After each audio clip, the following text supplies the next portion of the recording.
जन सुनवाई। जनता और प्रशासन के बीच संवाद का सबसे अहम पल, लेकिन धार में इसी पुल पर भरोसा डगमगाने लगा है।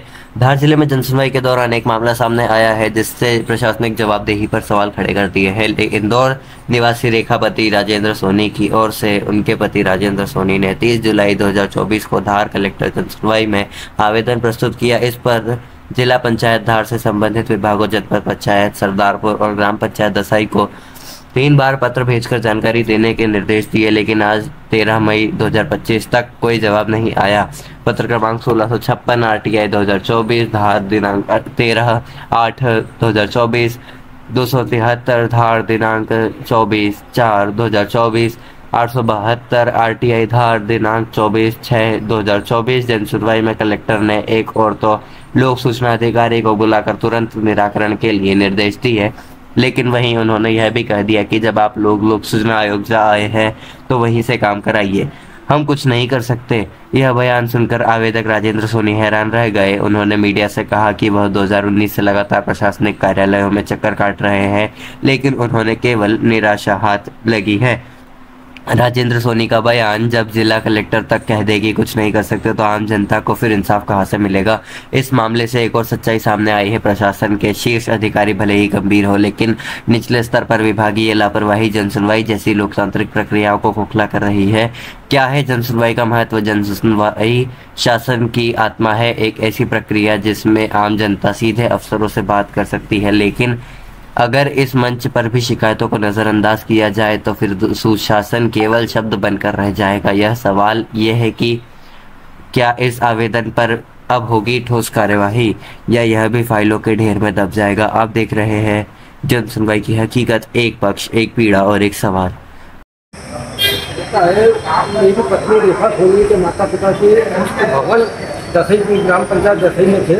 वो कृषि भूमि मोतिया वालों सरदारपुर तहसील में और बदनावर तहसील के खिलेड़ी गांव में, जिसकी हमने उनके निधन के बाद 7/12/2019 से धार कलेक्टर को कोई आवेदन दिए, जिस पर उनके द्वारा एक जांच करवाई गई थी 2020 में। उन विभागीय अधिकारी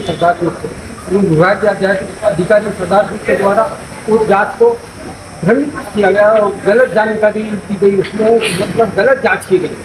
उसके संबंध में भी हमारे द्वारा कई आवेदन दिए गए, जिस पर आज कोई जाँच की गई। वहीं बदनावर तहसील में जो कृषि भूमि में खेड़ी में, उसके संबंध में भी आज तक धार कलेक्टर के द्वारा जो भी आवेदन गए हो, आदेश पत्र गए हो, तो उससे भी बदनावर SDM के द्वारा कोई जांच नहीं की गई। तो सूचना के अधिकारी हम जब भी कोई जानकारी मांगते हैं तो कोई दी नहीं जाती है। बदनावर तहसीलदार की अपील भी अगर हम लोग सूचना अधिकारी को करते हैं तो की अपील को नहीं जाता है। वहीं हमारे द्वारा सरदारपुर SDM अनुविभाग के अधिकारी राजस्व की अपील और बदनावर अनुविभाग के अधिकारी की यहाँ ADM महोदय के यहाँ अपील हमारी मंजूर हुई थी, जिसकी सुनवाई 30/7/2024 को हुई थी, जिस पर उनके द्वारा आदेशित किया गया। लेकिन अनुविभागीय अधिकारी सरदारपुर के द्वारा गलत जानकारी दी गई कि आवेदक को हमारे द्वारा सूचना पत्र दिया गया, उसके ऊपर हमारी उस अपील को खारिज कर दी गई, जिसके संदर्भ में हमारे द्वारा सरदारपुर अनुविभाग के अधिकारी से जानकारी मांगी गई कि आपने हमको कौन सा सूचना पत्र दिया है, उसकी जानकारी दें। उस पर भी उन लोग के द्वारा हमारे को कोई जानकारी नहीं दी गई, सूचना के अधिकार में मांगने पर भी नहीं दी गई, जिस पर हमारे द्वारा यहाँ जिलाधीश महोदय के यहाँ एक अपील, प्रथम अपील दायर की गई, जिससे कोई सुनवाई नहीं हुई आज तक। और CEO सरदारपुर के यहाँ हमारे द्वारा भवन आमंत्रण के संबंध में कई आवेदन 2021 से दे रहे हैं, जिस पर कभी कोई जांच नहीं की गई, कोई कार्रवाई नहीं की गई।